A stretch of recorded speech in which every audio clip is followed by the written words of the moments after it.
오늘 우리가 제44문을 살펴보게 되는데요.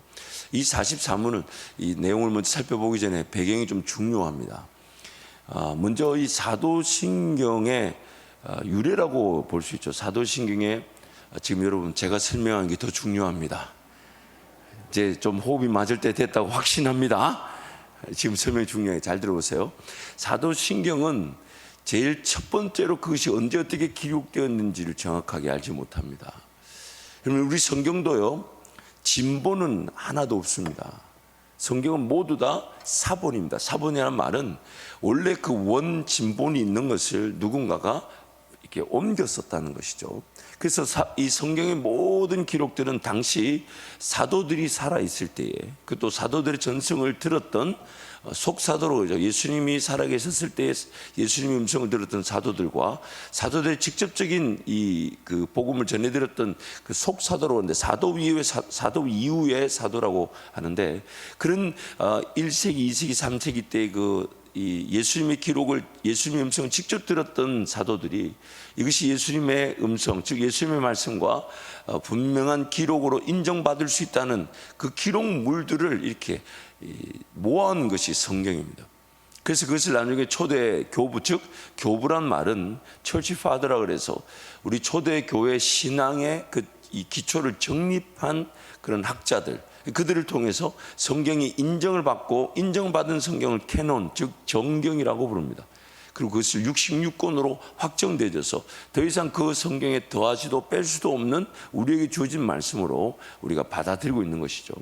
사도신경은 이 성경에 있는 내용을 근거로 하지만 언제 어떻게 시작됐는지는 아무도 모릅니다. 전승에 의하면 12명의 사도가 처음부터 한 문장씩 이렇게 고백한 것이 묶여져서 사도신경의 근간이 되었다라고 말하는 사람이 있지만 확실치는 않습니다. 단지 그 사도신경의 내용이 성경의 기록과 비추어 볼 때 그 내용이 틀림이 없기 때문에 초대교회 때부터 그 사도신경이 여러 가지 형태로 인정되어져 왔습니다. 누가 어떻게 시작한지는 모르지만은, 그러나 그 사도신경이라는 내용을 볼 때에 성경의 기록과 전혀 이 틀린 부분이 없기 때문에, 일치하기 때문에 그것을 공교회 때마다 사도신경 내용을 인정해 왔고, 그리고 그 초대 기록에 보면 사도신경이 두 가지 버전이 있었다 그래요. 두 가지 버전 중에 이 T 버전이라는 버전을 계속해서 교회가 공의회, 이 전체 교회가 연합되어 모인 자리에서 계속 인정해 온 것이 오늘날까지 우리에게 온 것입니다. 그리고 그렇게 인정해 오다가 이제 12세기 이 초대교회, 당시는 이제 이 종교개혁 이전이니까 교회가 12세기 그 초대교회 때 어떤 이 사도신경의 한 부분이 정확하게 좀 더 정립되어져 왔고, 그 정립되어져 온 것이 이제 교회가 가톨릭화되다 보니까 그 정립되던 사도신경이 좀 무시되어져 왔던 것 같아요. 그러니까 예를 들면 천주교에서 저렇게 말하니까 지금 우리는 안 한다, 이런 어떤 거부감이 있었던 것이죠. 그러나 이제 16세기 종교개혁자들, 즉 루터나 저빙걸이나 이 칼빈, 이런 종교개혁자들이 이 사도신경의 내용이 가톨릭화된 교회가 한다고 해서 성경이 말하고 있는 부분과 틀리지 않았기 때문에 그렇게 배척될 것이 아니다 해서 뭐든지 교리, 요리 문답에다가 그 사도신경을 직접적으로 넣어놓고 그것을 성경으로 가르치기 시작한 것입니다. 그래서 이 사도신경의 내용은 그렇게 전래되어 왔는데, 이 한국 교회가 초기 이제 그 선교 정책에 따라서 예를 들면 이제 아펜젤러 목사님은 감리교의 파송을 받아왔고, 언더우드 선교사님은 장로교 파송을 받아와서 이제 이 한국 땅을 섬겨야 되는데, 두 사람이 같이 걸어 다니면서 같은 지역을 섬기기에는 너무 소모전이 심하지 않냐 해서 두 사람이 지역을 배려했죠. 나누었죠.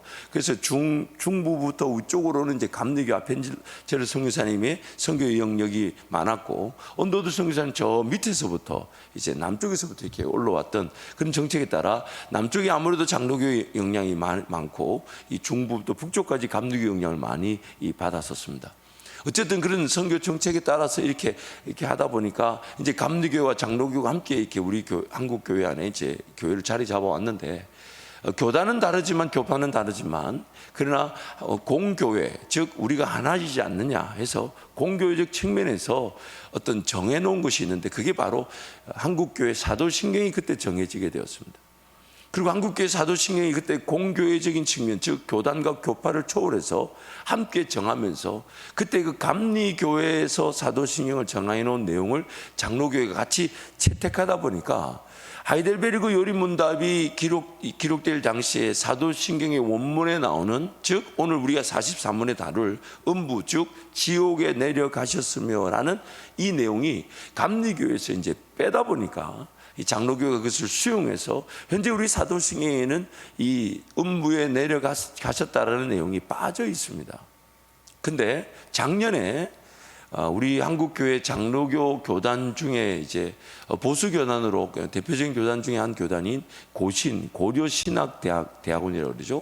고신교단에서 작년에 이 음부에 내려가셨습니다 내용을 자기 그 고신교단 자체 내에서는 포함하는 것으로 이 교단 전체가 결의했습니다. 그래서 결의된 내용을 보면요, 이제 대한예수교 장로교 제71회 고신총회에서 채택된 사도신경 세번역인데 그 하얀색 부분을 같이 한번 읽어가겠습니다. 시작. 나는 전능하신 하나님 아버지를 믿습니다. 그분은 하늘과 땅의 창조주이십니다. 나는 예수 그리스도 그분의 독생자 우리 주님을 믿습니다. 그분은 성령으로 잉태되시고 동정녀 마리아에게 나셨습니다. 본디오 빌라도 치하에서 고난받으시고 십자가에 달리시고 죽으시고 장사되시며 음부에 내려가셨습니다.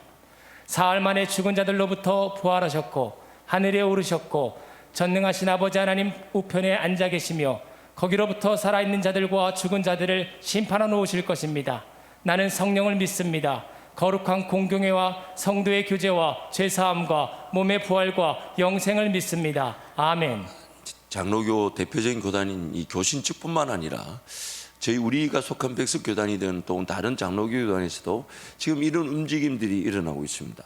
왜냐하면 하이델베르그 요리문답에는 웨스트민스터 신앙 고백에 나오는 그 모든 고백서에 사도신경은 다 이 음부에 내려갔었습니다라는 내용을 원문대로 그대로 가져오고 있습니다.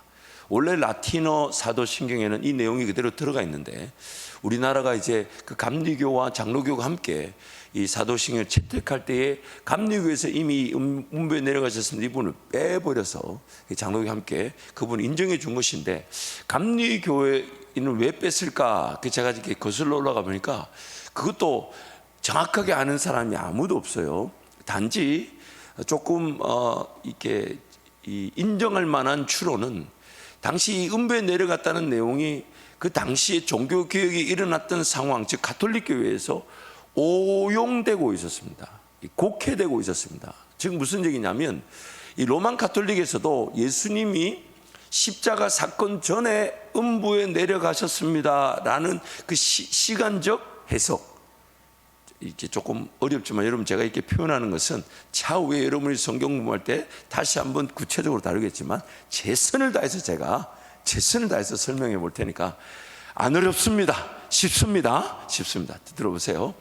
이 음부에 내려갔다라는 이 시제라 그러죠. 과거형이냐 현재형이냐 미래형이냐 따질 때에 과거형으로 음부에 내려갔다는 일을 가톨릭에서도 십자가 사건 이전으로 보는 그 과거형 시제임에는 동의를 하면서도 베드로전서 우리가 좀 이따 살펴볼 겁니다. 베드로전서 말씀을 근거로 실제로 예수님은 지옥에 내려갔다라고 해석합니다.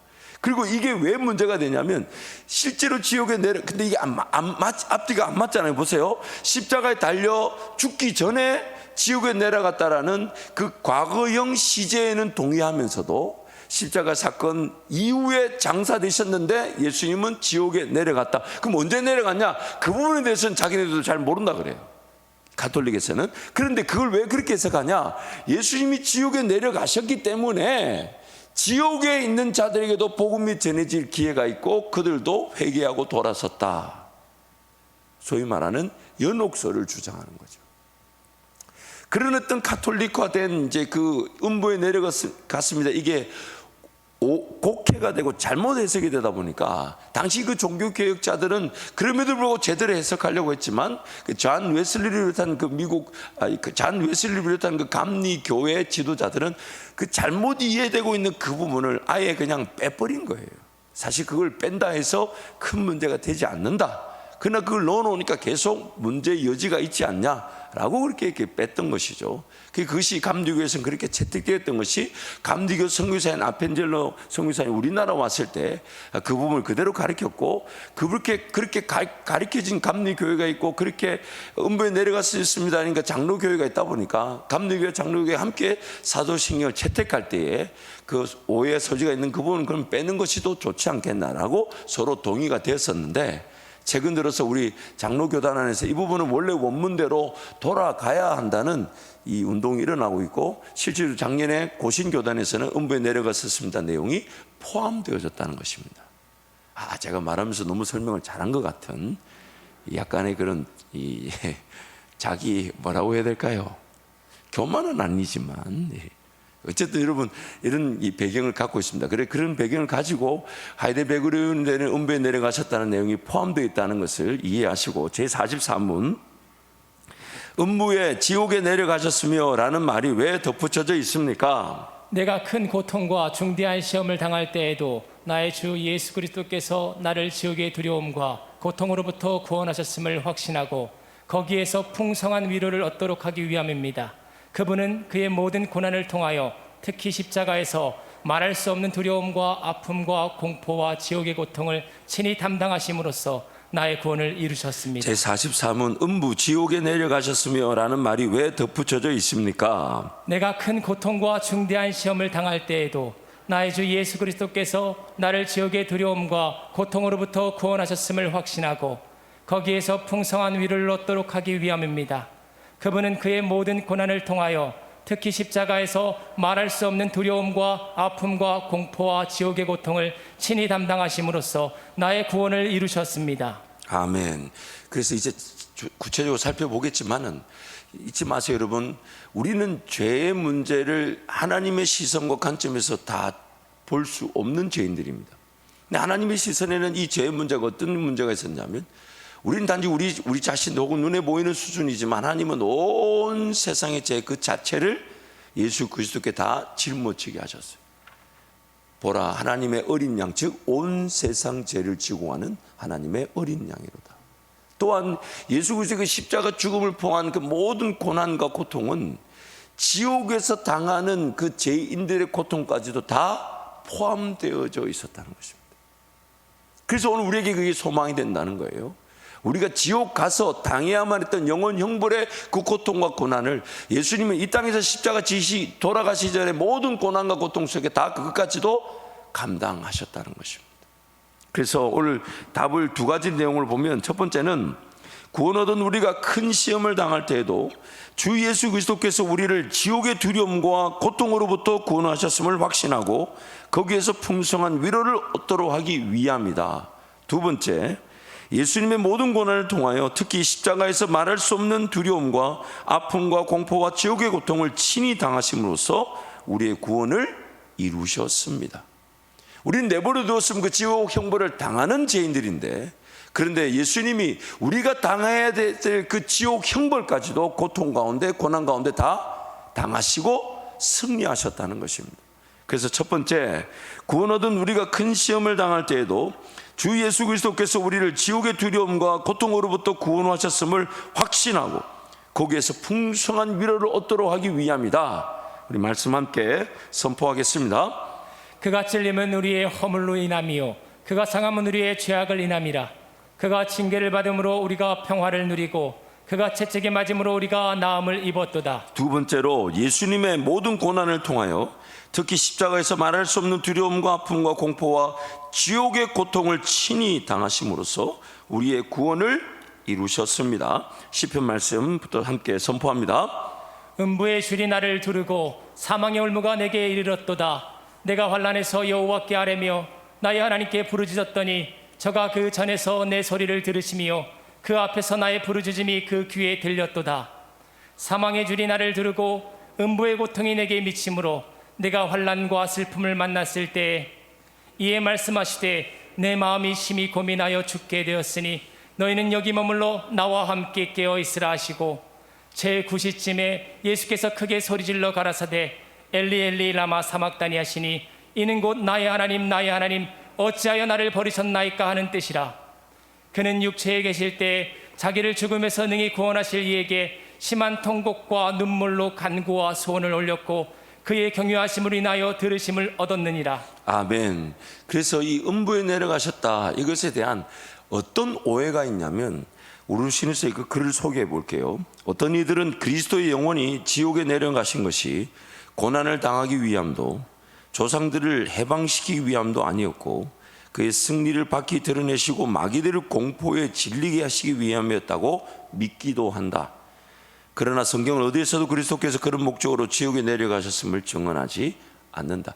보세요. 지옥에 내려간 게 그 지옥의 고통을 직접 그 지옥의 현장에서 경험하기 위해서다, 그렇게 말하는 잘못된 말, 혹은 그 지옥에서 고난 당하고 있는 이들에게도 복음의 기회를 주기 위해 가셨다라고 잘못 해석하는 거, 혹은 그 지옥에 있는 그 마귀들에게 예수님의 그 승리의 소식을 알려줌으로 마귀들 알고 공포에 질리게 하도록, 굳이 그리 안 해도 마귀들은 이미 공포에 질려 있습니다.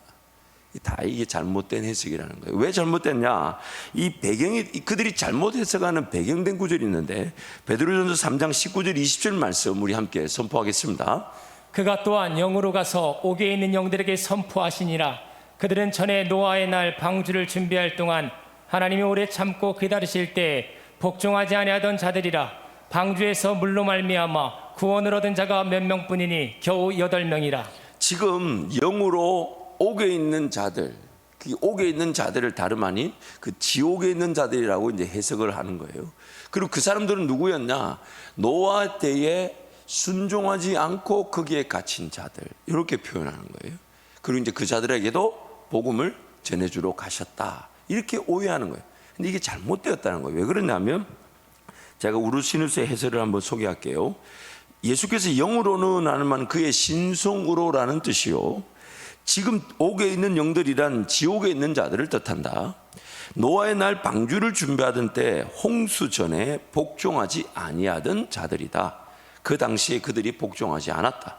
그러므로 그때에 홍수 전에 그리스도께서 조상들을 통해서, 노아를 통해서 선포하셨고 불순종하는 자들에게 회개를 촉구하신, 그래서 지금 베드로전서 이 말씀은 현재 지금 옥에 있는 영들에게 예수님이 가시는 게 아니고 홍수 이전에 노아를 통해 그들에게 분명히 그 회개하기를 촉구하도록 말씀하신 내용인데, 그것을 지금 예수님이 십자가 사건 이후에 지옥에 내려간 것으로 그렇게 잘못 해석한다는 것입니다.